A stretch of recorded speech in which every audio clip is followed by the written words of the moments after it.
All right, lights, camera, action, work. What's up, everybody? I'm Guna Coin, and welcome back to my channel. How you doing? How you mom and them? Lovely, great to see all y'all back in the building. Yes, I've been gone for a week, but now I'm back with the jump off. So let's get into this episode of The Real Housewives of Atlanta, season 16, episode 10, titled that one. The episode starts off with,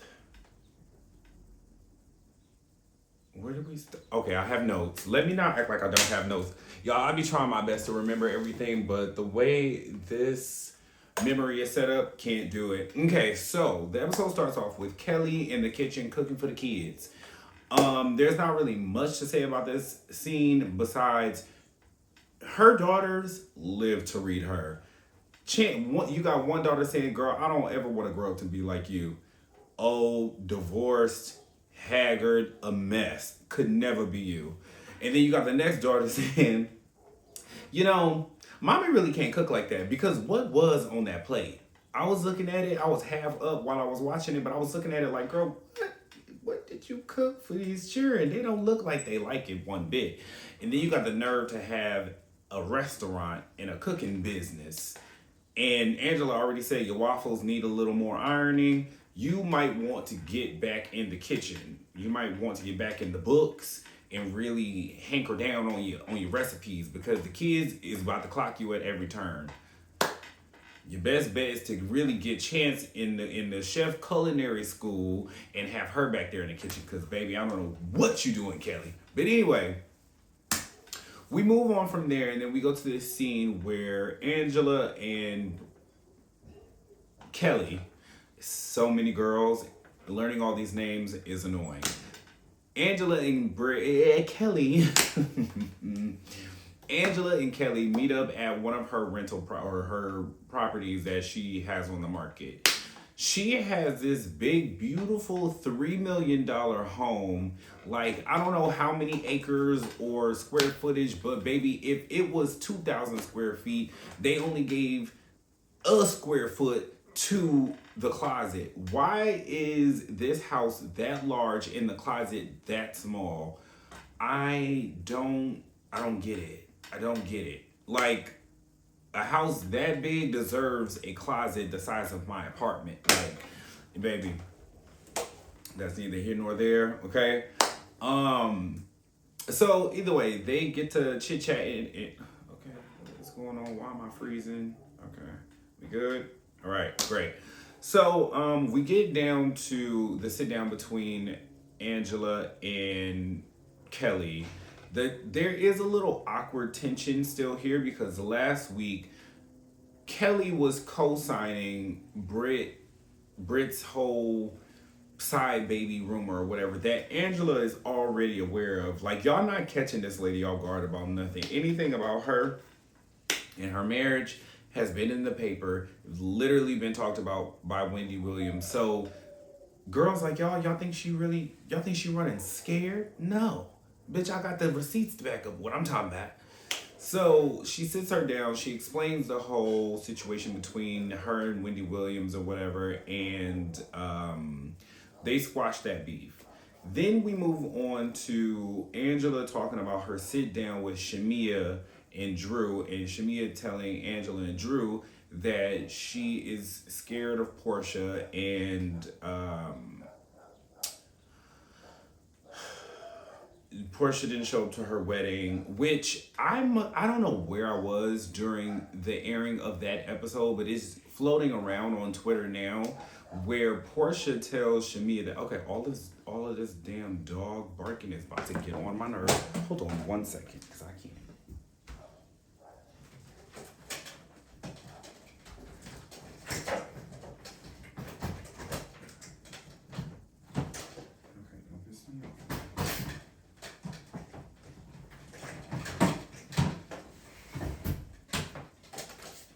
Okay.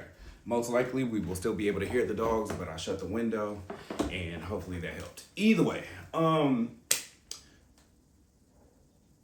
yeah, Shamea tells him all that. Now, that whole story aside, I want y'all to really pay attention to the story that Shamea is trying to create versus what Shamea is actually doing. Shamea has talked to each and every person and given them a little tidbit about her relationship with Porsha. Yet when we get to this scene later on in the episode, she keeps telling Porsha that I don't let any of these girls talk about you. I shut it down. I do this and I do that. Yet all of these girls know this information and it came directly from you. It don't sound like there's a whole lot of shutting down if you ask me. And if you ask me, if you refer back to like my very first video on this season, I said verbatim that Shamea allowed those girls, she gave them too much leeway to talk shit about Porsha, even though it's shit that we already know is all in the blogs. Everybody know that Porsha done took that lady husband, but you still allowed them to talk about her in a way that I don't think you would have allowed if Porsha was there. So she keeps trying to go on with this. She keeps trying to craft this narrative that she's just been this great friend. And I will say that she has been a much better friend to Porsha than Porsha has been to her. And if you ask me, if you would have just stood on the fact that like, yeah, I don't really rock with Porsha like that. We're best friends because we got history and I love her. However, there is some residual hurt in all of that because I don't think that you've ever properly addressed the way that she handled y'all's friendship on season 9. I don't think you ever properly, I don't think that you've ever properly addressed the wedding situation. And I think that there was still some doubt that Porsha actually recommended you for the show. And I think if you would have stood on the way that you feel about that prior to having conversations with these girls and let Porsha know where you actually stood, maybe y'all could have either ended this friendship a long time ago, or, now that got me to thinking, like, did Shamea hold on to this friendship in hopes of getting on the show? But I guess that's neither here nor there because Candy is the one that really recommended and really pushed for Shamea to be on the show. So, whatever. Either way, what is next? Okay, this whole review, reaction, whatever, is going to center my feelings around Shamea and the way that I think that she is just as weird as Porsha.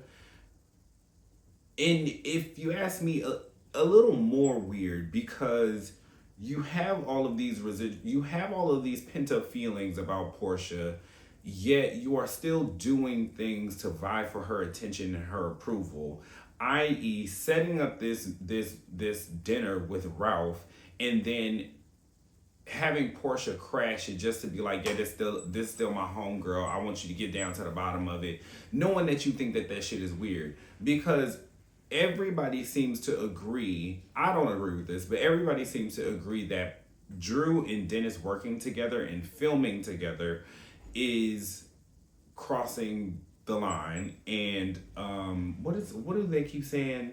Against girl code. If that is against girl code, why would you participate in something like this? That's my issue with Shamea. It seems like when it comes down to Porsha, you are willing to forego your self-esteem, your morals, your instinct, your girl code. You're willing to forego it all in order for this lady's approval, in order for a good kiki with your girlfriend.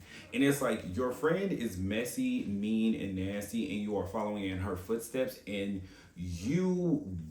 birds of a feather flock together, and you will be lumped up with her trying to be all up that girl's ass. 1 second. Okay, I got a lot going on today.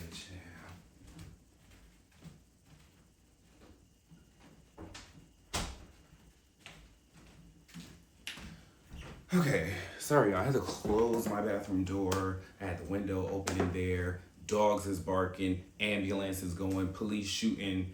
I live in the hood, y'all. Gang, gang. But either way. So yeah, all right. Shamea meets up with Ralph because he has a podcast idea and he wants to run it by her. Now, here's the thing. If you and Ralph were working on a podcast together, y'all had a podcast relationship before he and Drew were in the throes of their divorce, I think that that's one thing. However, if you are purporting yourself to be a girl's girl and you are purporting yourself to be like the glue to this group and a woman with integrity and a moral compass, I think that it is. I think it is insanely fucked up for you to then go and film with Ralph knowing your intentions. Like, you intended to be messy. You intended to ask all kind of ridiculous, nasty questions that would get under Drew's skin. In the coldest part about it is Drew has done nothing to you. Drew has done absolutely nothing to you. Y'all are trying to paint this fake narrative that Drew and Dennis are fucking, and there is no evidence to believe that, because as far as we know right now, Drew is too busy eating on Cootie Cat. Drew is too busy dipping in the lakes of Ty from Basketball Wives.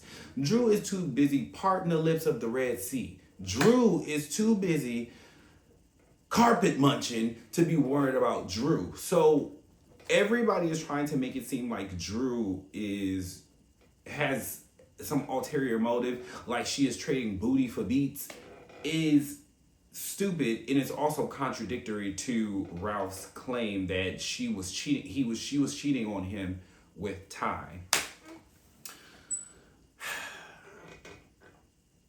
Then Porsha and her big ass walks in.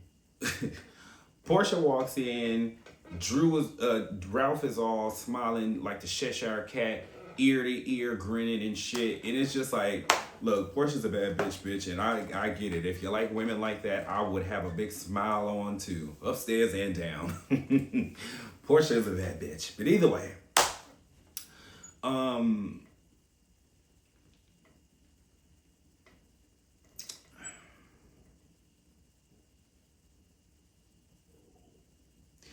Ralph, I have a lot to say about Ralph in this scene, but is it even worth it? Because we get it. What he is doing is trying to add to the narrative that Drew is a cheater, and he's trying to paint himself in a better light. He wants film time, and he's not going to get it unless he got it with Drew. So he linked up with Porsha. I do believe that Ralph and Porsha planned this together to get back at Drew.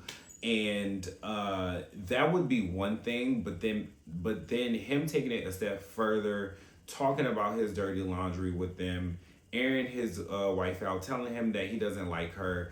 To me, that just shows such a lack of respect for the mother of your children. Like, bump the whole "that's my wife." I get it. People get divorced and then they start to hate each other and they just start doing all type of stupid, dumb, dirty shit to get under each other's skin. But this is the mother of your children, and you are filming with a woman who she is currently in like a reality TV battle with.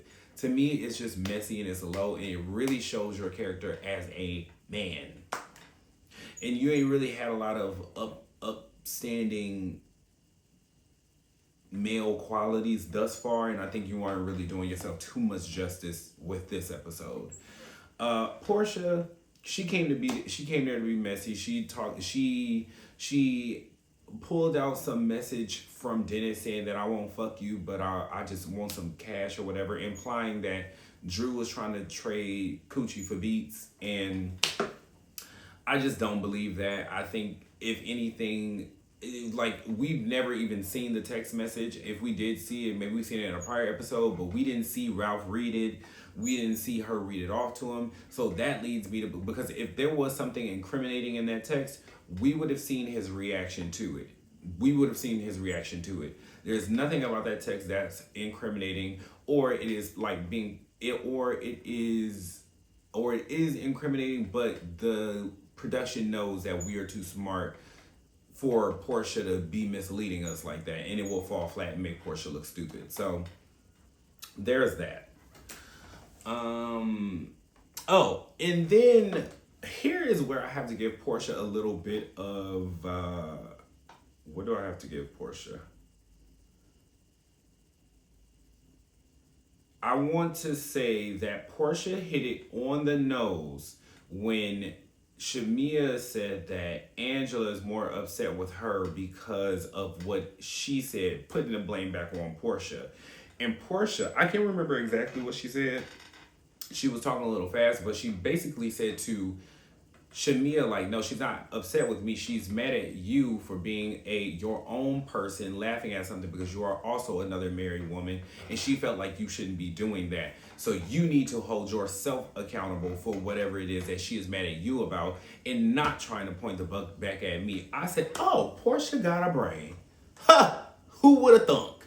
Porsha got a brain. It is crazy to me that Porsha can see clear as day the issues with everybody else, but she cannot turn the camera back around on herself and really just see. Like, baby, take a selfie. Like, just see what you do wrong just a little bit. Because if you could understand her issue with Shamea, then you should have been woman enough to give Angela an appropriate apology for what you said about her husband. You know, just common sense ain't too common, child. All right, so then we move on to Porsha and Angela meeting up to play Serena Williams and Naomi Osaka. And they plan or whatever, bypassing all that. So Porsha tells Angela about Drew trading booty for beats. And they laugh about that. Like, Angela's like, okay, well, I'll ask her about it. You know, I want to hear her side of it. And then Angela tells Porsha about all of the things that Shamea had to say about her. And Porsha fake cries. Like, we ain't never see a tear drop. You, oh, God. Like, holding the fan in front of your face and doing this whole 1-2 step. Like, girl, calm down. She, like, we never see a tear. She got the fan up to her face the whole time. Then we don't see her until she gets in the car. We can't see her face at all. The girl wasn't crying. She fake ass crying. She don't give a good goddamn. Moving on. Now we head to the Pampered by Porsha event. Porsha is funny as hell because how the hell she just employ her entire cast to market her business without paying them, without doing anything. Didn't ask, just like, you bitches gonna be in this picture and you gonna sell my sheets. I know that. And guess what? They all did. I will say, of everybody there, Drew ate. She looked so pretty in that all black with her hair in the half up, half down, the Arianka wave. The makeup was really pretty. Like, Drew is really, I don't know if she switched makeup artists like midway through, but she's just been looking stunning the past couple of episodes. So work, Drew. Then we head to the meditation. But I guess before we get there, and Kelly and Shamea have a conversation where Kelly lets her know that Angela had a conversation with Porsha, which made Porsha cry, and this upsets Shamea's spirit. So when they get down to the meditation place or whatever, everybody's laying down meditating, and Shamea is laying up looking lost and dumb, looking for attention. Like, Shamea, lay the fuck down. Like, we'll all have the conversation when it's time to, but you laying up while everybody is meditating, you look weird. Lay down, girl. Either way, y'all like my Sean John shirt? Now, I've had this shirt for years, but it is comfortable, and I was laying down in the bed watching this show, and I got up and gave y'all my raw reaction review. So, Kelly notices that Shamea is searching for attention, on the look for attention. And she goes over there, asks her what's wrong, and now she's like whimpering and talking about Porsha or whatever. Porsha raises her head up like, can y'all shut up? Shh. And first of all, had that been me, I'd have told Porsha like, bitch, lay the fuck down. I'm not bothering you. Be quiet. Girl, meditate. When you meditate, you're supposed to be listening to your own thoughts. You ain't supposed to be listening to me. Pay attention to you. Thank you very much. So then the meditation is over. Lauren hosts a little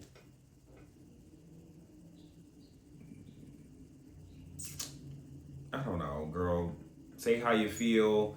Ask a person to receive it. Lay the fuck down. So Angela goes first.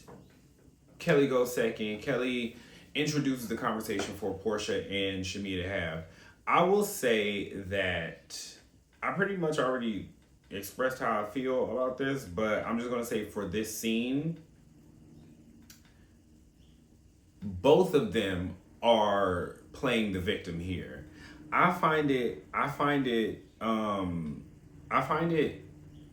odd that Porsha and Shamia have been cool all of these years. They've been in a good place all of these years, post the wedding, post this, post that, and now all of a sudden Shamia has an issue because, or she's making an issue out of Porsha having conversations about her friendship with the other ladies. First of all, Porsha never started any conversation about you with the other ladies. They had it, and then, she cried and moved on.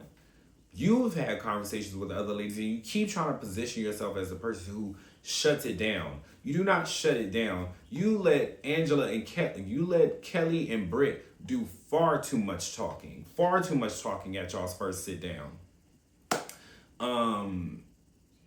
And I don't think that was cool. Like, if that's my best friend, bitch, first of all, you don't talk about my best friend while you're not here. You don't. So if you got something to say to him, then you will wait till he gets here and then we can address it then. But you will not be having a conversation about my best friend while I'm here. If you want to have a conversation, get your ass up, take it to the bar, bitch, and then come back when you're done. But I'm not gonna sit here. Y'all are not gonna sit here while I'm here and have a conversation about my best friend. That's how I would have handled that. But everybody ain't me. But I also feel like Shamia is laying it on thick with the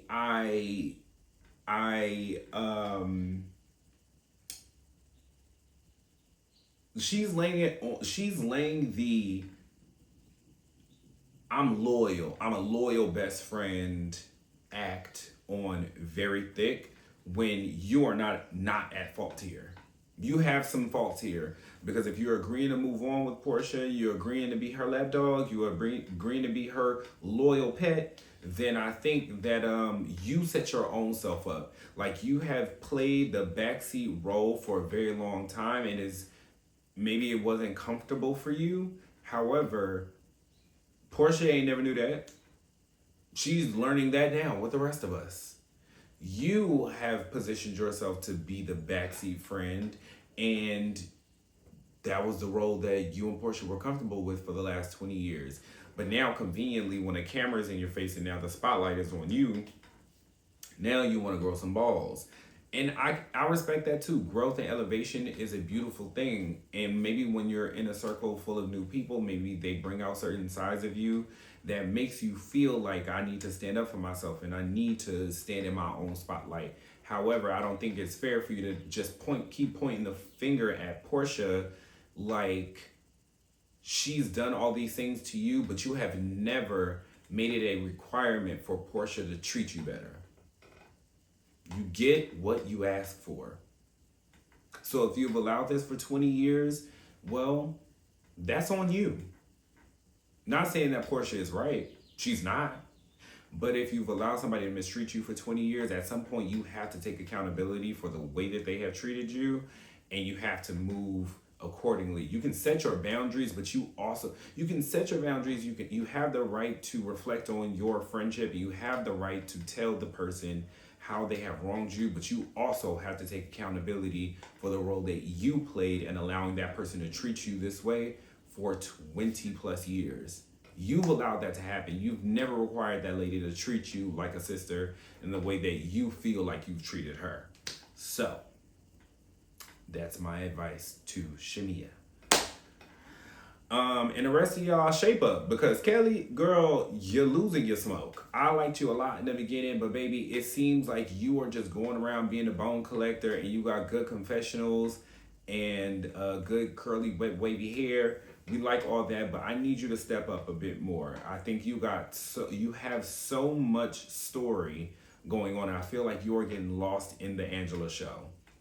This entire show is about Angela Oakley and Shamea and Porsha.